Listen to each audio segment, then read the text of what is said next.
Hello दोस्तों, कैसे हैं आप सब। दोस्तों, आज मैं आप लोगों को जिस देश की सफ़र कराएंगे जो दुनिया की बाकी देशों से काफ़ी अलग है। यहाँ शांति और खुशहाल हमेशा मौजूद रहता है। इस देश का 70% ही जंगल से घिरा हुआ है। ये दुनिया की एकमात्र देश है जहाँ की सड़कों पर एक भी सिग्नल लाइट नहीं है। इस देश में मौजूद है दुनिया की सबसे खतरनाक एयरपोर्ट। यहाँ की चारों ओर आपको सिर्फ पर्वत और पेड़ पौधा ही देखने को मिलेगा। जी हाँ दोस्तों, आज हम बात करेंगे संस्कृति और क्रिएटिविटी से भरपूर देश भूटान के बारे में। तो चलिए ज़्यादा देर न करते हुए आज की ये शानदार सफर शुरू करते हैं। भूटान क्षेत्र में इतने छोटे होने के बाद भी यहाँ किसी चीज की कमी नहीं। यहाँ के लोग हमेशा शांति और खुशी से ही अपना जीवन गुजारते हैं। भूटान के प्राकृतिक सौंदर्यता देखकर आपकी आंख तो खुली ही रह जाएगी। भूटान दुनिया की एकमात्र देश है जो सिर्फ 1 घंटे में 50,000 पौधा लगाकर गिनीज बुक में अपना नाम दर्ज किया थे। इस देश का क्षेत्र है सिर्फ 46,500 वर्ग किमी और यहाँ का पॉपुलेशन है सिर्फ 8 लाख। भूटान का कैपिटल है थिम्पू सिटी। ये यहाँ का राजधानी के साथ साथ इस देश का सबसे बड़ा शहर है। भूटान दुनिया की एकमात्र देश है जिसका खुद का कोई मिलिट्री ही नहीं है। असल में भूटान का सुरक्षा और आर्थिक मदद का दायित्व तो हमारा देश भारत ने ले रखा है।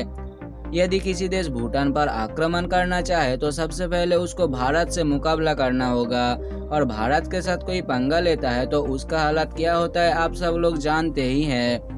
वैसे भी भूटान के ज्यादातर हिस्सा पर्वत और जंगल से घिरा हुआ है, इसलिए इससे कोई जीत भी नहीं सकते। भूटान के लोग बड़े प्रकृति प्रेमिक होते हैं। यहाँ यदि किसी का बर्थडे या किसी फेस्टिवल होता है तो यहाँ के लोग पौधा लगाकर और सांस्कृतिक नृत्य से अपना आनंद लेते हैं। भूटान के 76% लोग ही बौद्ध निज़ाम है और बाकी के 24% में से हिंदू, मुस्लिम और दूसरे धर्म के लोग भी यहाँ रहता है। यहाँ के नागरिक बौद्ध गुरु गौतम बुद्ध और उनका कह जाने वाली बात को मान के अपना जीवन गुजारते हैं।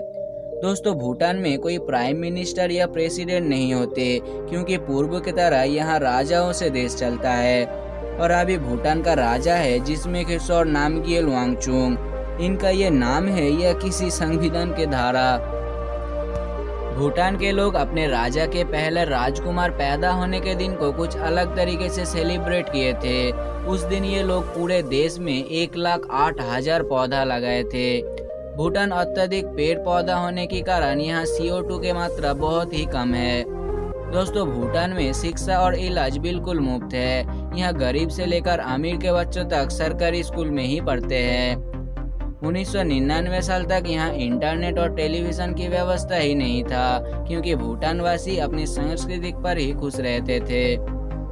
इसके बाद बाहरी देशों से संपर्क करने के लिए भूटान राजा द्वारा यहाँ इंटरनेट अलाउड किए और अभी तो भूटान के हर घर में टीवी मौजूद है। भूटान दुनिया की एकमात्र देश है जहाँ की सड़कों पर एक भी सिग्नल लाइट नहीं है। वैसे भी जिस देश की नागरिक इतनी समझदार हो वहाँ सिग्नल की क्या जरूरत।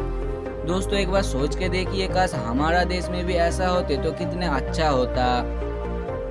भूटान के प्राकृतिक सौंदर्यता हर कोई पर्यटकों को आकर्षित करता है। यहाँ के पहाड़ के साइड घर और होटल्स देखने को मिलता है। खाने पीने में भी ये देश किसी से कम नहीं है। यहाँ के अलग अलग डिशेस की खाना बहुत मजेदार होते हैं। इसमें से भूटान के कुछ फेमस डिशेस है इमादात्सी। ये भूटान के नेशनल फूड होने के साथ साथ यहाँ के काफी लोकप्रिय खाना है।